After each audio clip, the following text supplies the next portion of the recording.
نحمده ونصلي على رسوله الكريم أما بعد فأعوذ بالله من الشيطان الرجيم بسم الله الرحمن الرحيم يا أيها الذين آمنوا لا تقولوا راعنا وقولوا انظرنا واسمعوا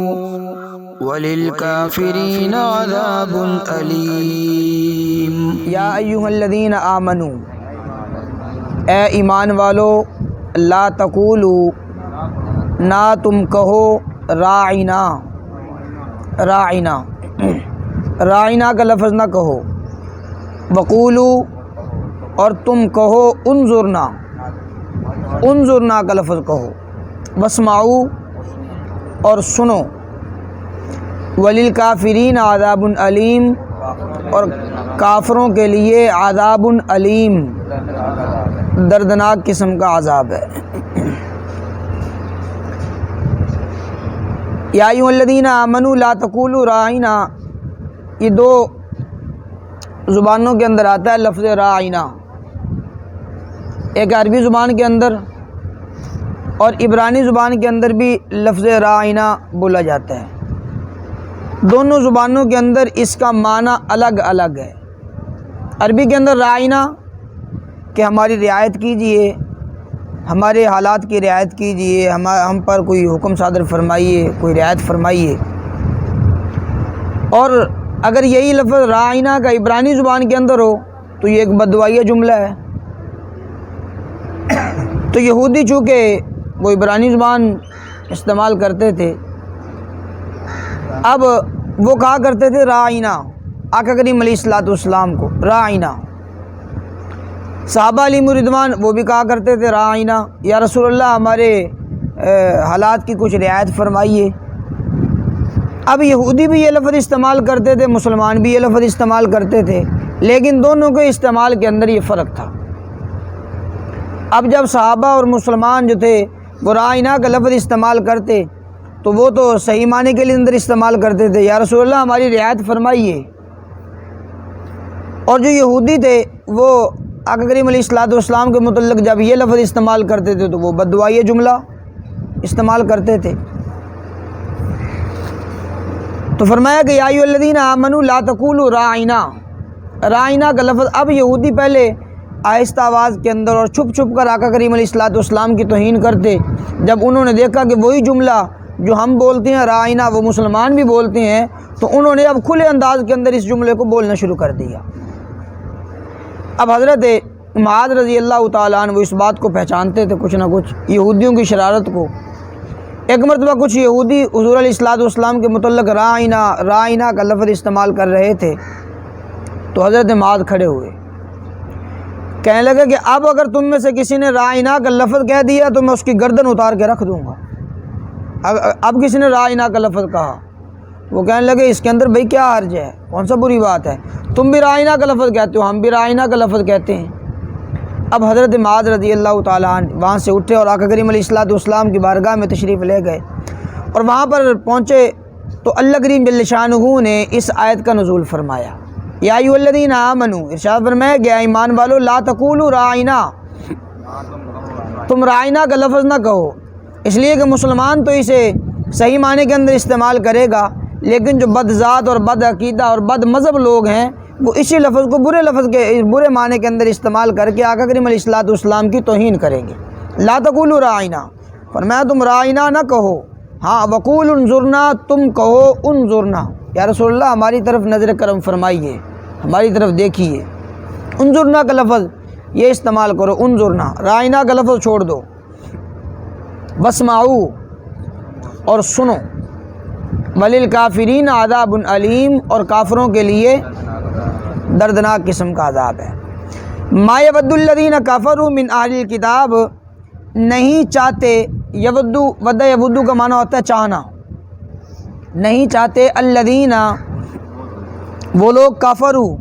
جو کافر ہیں، کافر لوگ نہیں چاہتے، من اہل الکتاب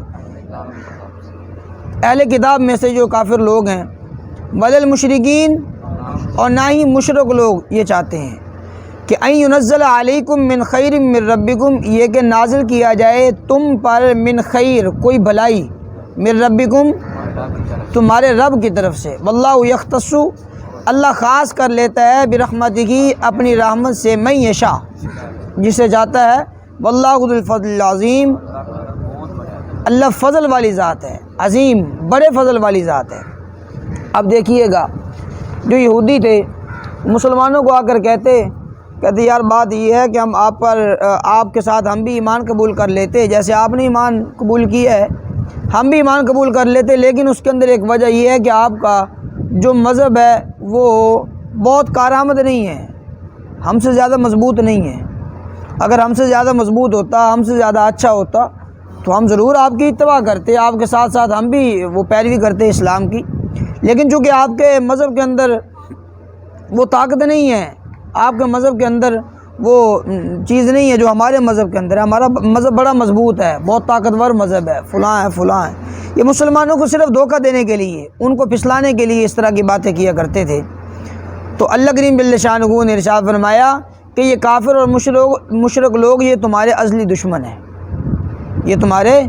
ازلی دشمن ہیں، اور یہ تمہاری خیر خواہی نہیں کرتے، یہ تو کہتے ہیں نا کہ بھائی ہم تمہارے خیر خواہ ہیں، ہم تمہیں صحیح بات بتلاتے ہیں، اگر تمہارا مذہب اچھا ہوتا ہم بھی قبول کر لیتے، آپ کا مذہب اچھا نہیں ہے۔ تو اللہ کریم نے ارشاد فرمایا کہ یہ تمہارے خیر خواہ نہیں ہے۔ اب دیکھیے گا اس کا ترجمہ، ما یود الذین کفروا، نہیں چاہتے، الذین کفروا وہ لوگ کہ جو کافر ہیں، من اہل الکتاب اہل کتاب میں سے، بل المشرکین اور نہ ہی مشرک، ان ینزل علیکم یہ کہ نازل کی جائے تم پر من خیر من ربکم کوئی بھلائی تمہارے رب کی طرف سے، تمہارے اوپر کوئی بھلائی تمہارے رب کی طرف سے نازل کی جائے، اس چیز کو یہ پسند نہیں کرتے۔ واللہ یختص برحمتہ من یشاء اللہ خاص کر لیتا ہے اپنی رحمت سے جسے چاہتا ہے۔ رب العالمین نے تمہیں خاص کیا، لیکن ان کو یہ بات وہ اچھی نہیں لگتی۔ واللہ ذو الفضل العظیم اللہ بڑے فضل کرنے والی ذات ہے۔ ما ننسخ من آیت او ننسیہا نأتی بخیر منہا او مثلہا، ما ننسخ جو ہم منسوخ کر دیں، من آیت کوئی بھی آیت، او ننسیہا یا ہم بلا دیں، ہاں وہ آیت، نأتی ہم لے آتے ہیں، بخیر منہا اس سے بہتر، بخیر بہتر، منہا اس آیت سے، او مثلہا یا اسی کی مثل ہم کوئی آیت لے آتے ہیں۔ علم تعلم کیا آپ نہیں جانتے کہ بے شک ان اللہ علی کل شیء کہ ہر چیز پر قدیر قدرت رکھنے والی ذات ہے، کہ اللہ ہر چیز پر قدرت رکھنے والی ذات ہے۔ اب ناسخ اور منسوخ کی جو بات ہے اللہ کریم جل شانہ نے اس پوری بات کو ان دو جملوں کے اندر پرو کے رکھ دی ہے، بند کر دی ہے۔ اللہ کریم نے فرمایا جو ہم چاہتے ہیں آیت منسوخ کر دیتے ہیں یا ہم آیت کو بلا دیتے ہیں۔ اب دیکھیے ایک ہے احکام خداوندی کا ایک نظام، ایک ہے انسانوں کا ایک نظام۔ پہلے مثال سمجھ لیجئے گا، انسان ہے وہ کسی بھی چیز کے متعلق کوئی حکم کریں گے، کوئی فیصلہ کریں گے، کوئی حکم لگا دیں، کوئی حکم، تو فرمایا کہ اب انسان کسی چیز کے لیے کوئی حکم صادر کر دیں تو اس کے اندر غلط فہمی بھی ہو سکتی ہے۔ ایک حکم صادر کیا لیکن بعد میں پتہ چلا کہ یہ حکم جو ہم نے صادر کر دیا ہے، جو حکم ہم نے بنا لیا ہے، یہ حکم صحیح نہیں ہے، حقیقت کے اندر یہ حکم ایسے نہیں ایسے ہونا چاہیے تھا، تو پھر حالات صحیح رہتے۔ پتہ ہی نہیں تھا، اس بات کا اندازہ ہی نہیں تھا۔ تو اب انسان کوئی حکم ایک مرتبہ صادر کر دیں، حقیقت سے یہ بات کے اندر حالات سے معلوم ہو کہ جو حکم لگا دیا گیا یہ حکم اچھا نہیں ہے، تو اس حکم کو ختم کر کے اس کی جگہ پر دوسرا حالات کے مطابق دوسرا حکم لایا جاتا ہے۔ ایک بات۔ دوسری بات کہ اگر دوسری بات یہ ہے کہ دوسرا حکم یہ ہے کہ کوئی انسان کسی حکم کو صادر کرتے ہیں، کوئی حکم لگا دیتے ہیں، اس وقت کے حالات اور واقعات کے مطابق، اندازہ نہیں ہے کہ آنے والے حالات اور واقعات کیسے ہوں گے۔ اب بعد کے اندر حالات اور واقعات جب تبدیل ہو گئے تو اس وقت پہلے والا حکم ہے اس کو تبدیل کر دیا، اس وقت کے حالات کے مطابق تھا وہ حکم، لیکن بعد کے اندر جب حالات بگڑے تو اس حکم کو بھی تبدیل کر دیا گیا، حالات کے مطابق وہ حکم تبدیل ہو گیا۔ اب یہ دونوں صورتیں انسانوں کے نظام کے اندر آتی ہیں، یہ دونوں صورتیں احکام خداوندی کے نظام کے اندر نہیں آتی۔ رب تعالیٰ کوئی غلط فہمی کی بنا پر حکم بھی نہیں لگاتے، اور دوسری بات یہ ہے کہ یہ بھی بات نہیں ہے کہ اللہ کریم جل شانہ کو آنے والے حالات کا اندازہ نہ ہو، آنے والے واقعات کا اللہ کریم کو پتہ نہ ہو۔ یہ دونوں حکم یہ رب تعالیٰ سے ورا ہیں۔ یہ انسانوں کے نظام کے اندر یہ غلط فہمی ہو جاتی ہے، رب تعالیٰ کے احکام اور نظام کے اندر یہ غلط فہمی نہیں ہوتی۔ اب تیسرا حکم ہے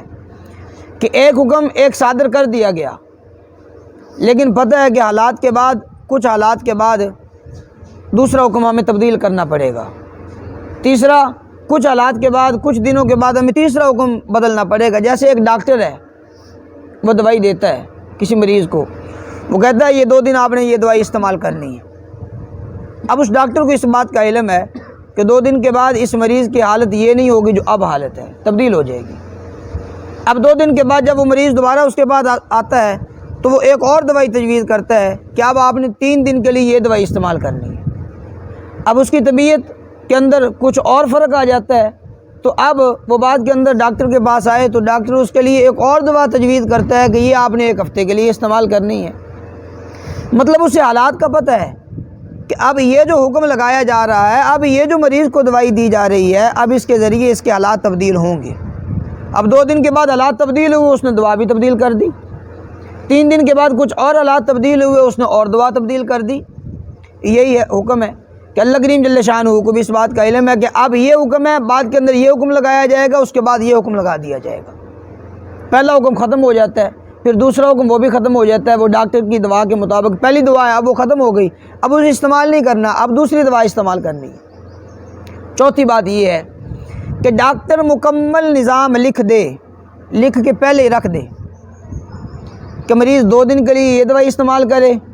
3 دن کے لیے اس کے بعد یہ دوائی استعمال کرے، اس کے بعد 1 ہفتے کے لیے یہ استعمال کرے، اس کے بعد 1 مہینے کے لیے یہ دوائی استعمال کرے، اور مریض کو سارا کا سارا وہ رکا اور وہ ساری کی ساری جو لکھی ہوئی ہے وہ فارم اس کے حوالے کر دے کہ پہلے 2 دن کے لیے یہ استعمال کریں، پھر یہ استعمال کریں، پھر یہ استعمال کریں، پھر یہ استعمال کریں۔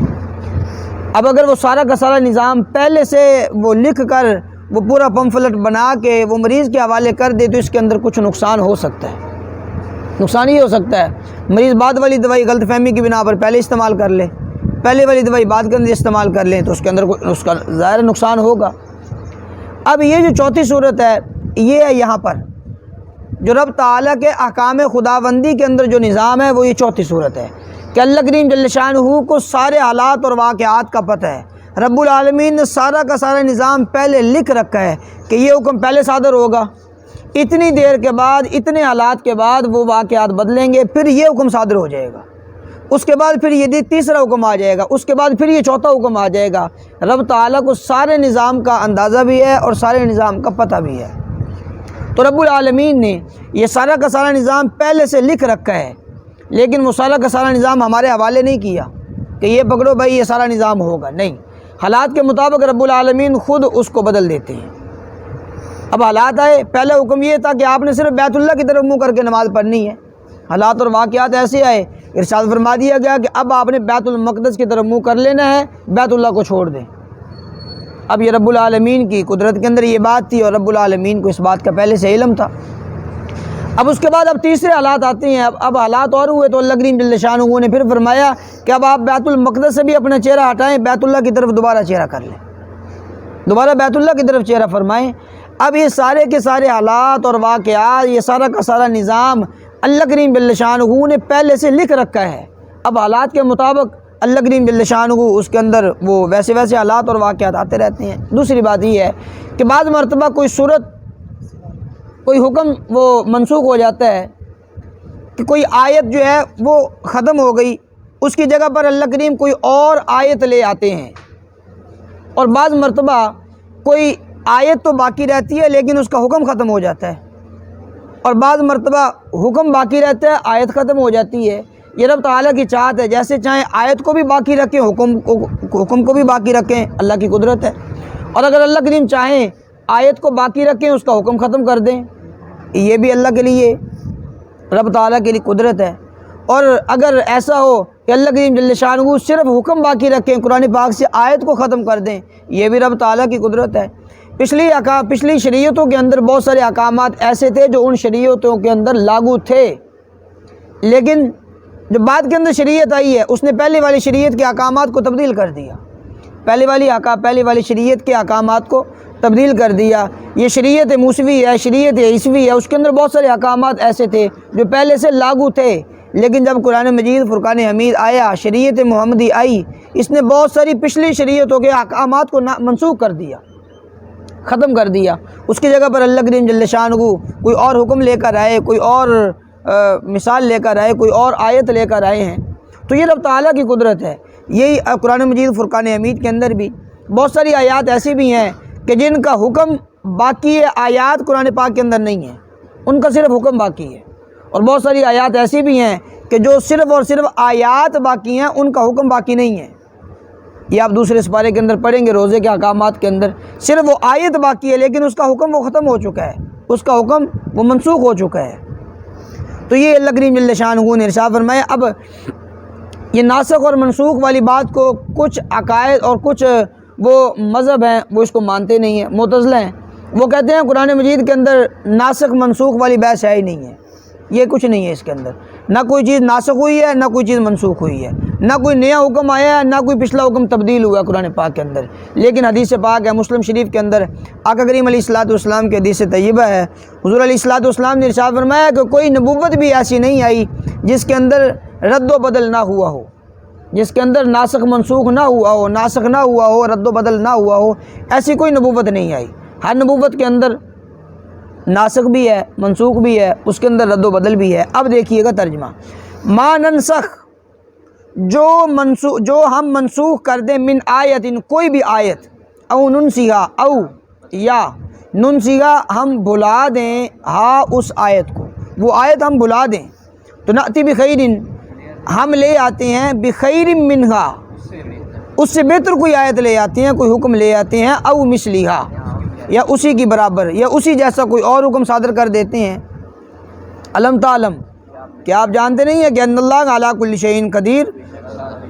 اللہ ہر چیز پر قدرت رکھنے والی ذات ہے، جس آیت کو چاہے باقی رکھے، جس آیت کو چاہے ختم کر دے، جس حکم کو چاہے باقی رکھے، جس حکم کو چاہے ختم کر دے، یہ رب العالمین کی اس کے اندر قدرت ہے۔ علم تعلم، کیا آپ نہیں جانتے کہ ان اللہ، کہ بے شک اللہ، لہو، اسی کے لیے، اسی اللہ کے لیے ہے، ملک السماوات والارض، آسمانوں کی اور زمینوں کی بادشاہت، وما لکم من دون اللہ، نہیں ہے تمہارے لیے، من دون اللہ، اللہ کے سوا، من ولی، کوئی دوست، ولا نصیر، اور نہ ہی کوئی مددگار، اللہ کے علاوہ تمہارا کوئی دوست نہیں ہے، کوئی تمہارا مددگار نہیں ہے۔ ام تسألوا رسولکم کما سئل موسیٰ من قبل، لوگوں نے آقا کریم علیہ الصلوۃ والسلام سے طرح طرح کے سوالات کیے، اس کے اندر ایک یہ بھی سوال کیا کہ دیکھیے جی، موسیٰ علیہ الصلوۃ والسلام پر جب تورات نازل ہوئی ہے، وہ یک بارگی پوری تورات انہیں ملی ہے۔ اگر یہ قرآن پاک رب العالمین کی جانب سے سچا ہے تو ایک ہی مرتبہ آپ کو پورا قرآن پاک مل جانا چاہیے۔ کبھی ایک آیت آتی ہے، کبھی دو آیتیں، کبھی ایک سورت، کبھی وہ مختلف مقامات اور مختلف حالات اور واقعات کے مطابق یہ آیات نازل ہوتی رہتی ہیں۔ موسیٰ علیہ الصلوۃ والسلام کی طرح یہ آپ پر یک بارگی کتاب کیوں نہیں نازل کی جاتی؟ تو اللہ کریم نے ارشاد فرمایا کہ ام تریدون، یا تم چاہتے ہو کہ ان تسألوا، یہ کہ تم سوال کرو، رسولکم، اپنے رسول سے، کما سئلا، جیسا کہ سئلا، سوال کیا گیا، موسیٰ علیہ الصلوۃ والسلام سے، من قبل، پہلے موسیٰ علیہ الصلوۃ والسلام سے جس طرح کے سوالات کیے گئے، ویسے اپنے رسول سے تم بھی اس طرح کے سوالات کرنا چاہتے ہو کہ موسیٰ علیہ الصلوۃ والسلام پر یک بار کی کتاب نازل ہوئی، آپ پر یک بار کی کتاب نازل نہیں ہوتی۔ یہ طرح طرح کے اعتراضات اور طرح طرح کے سوال کرنا، فرمایا یہ تم چاہتے ہو کہ جیسے موسیٰ علیہ الصلوۃ والسلام سے پہلے سوالات کیے گئے، تم اپنے رسول سے بھی ویسے سوال کرو۔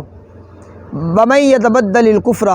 اور وہ شخص جس نے تبدیل کر دیا کفر کو، جس نے اختیار کیا کفر کو، بالایمان، ایمان کے بدلے کے اندر کفر کو، اور یہ دیکھیے گا اس طرح کے خام خواہ کے سوالات کرنا یہ کفر ہے، اور بالخصوص نبی سے سوال کرنا کہ یہ کیوں نہیں ہوتا، یہ کیوں نہیں ہوتا، یہ کیوں ہو گیا، اس کی کیا وجہ ہے۔ یہ رب تعالیٰ کی قدرت ہے، ان اللہ علی کل شیء قدیر، اللہ ہر چیز پر قدرت رکھنے والی ذات ہے۔ جو جیسے نازل کرے قرآن پاک کو، ایک صورت نازل کر دے، ایک آیت نازل کر دے، پورا قرآن یک بار کی دے، 23 سالوں کے اندر مکمل کرے، پوری تورات یک بار کی دے دے، یہ رب تعالیٰ کی قدرت ہے۔ تم اس طرح کے سوالات کرو اور تم اس طرح کے اعتراضات کرو۔ وَمَن يَتَبَدَّلِ الْكُفْرَ، وہ شخص جس نے تبدیل کر دیا کفر کو ایمان کے بدلے کے اندر، فقط ضل سواء السبیل، بس تحقیق کہ گمراہ ہو گیا سواء السبیل، سواء السبیل، سیدھے رستے سے۔ وہ شخص سیدھے رستے سے گمراہ ہو گیا جس نے کفر کو ایمان کے بدلے کے اندر تبدیل کر دیا، یعنی کفر والی باتیں کی، ایمان کو اس نے چھوڑ دیا۔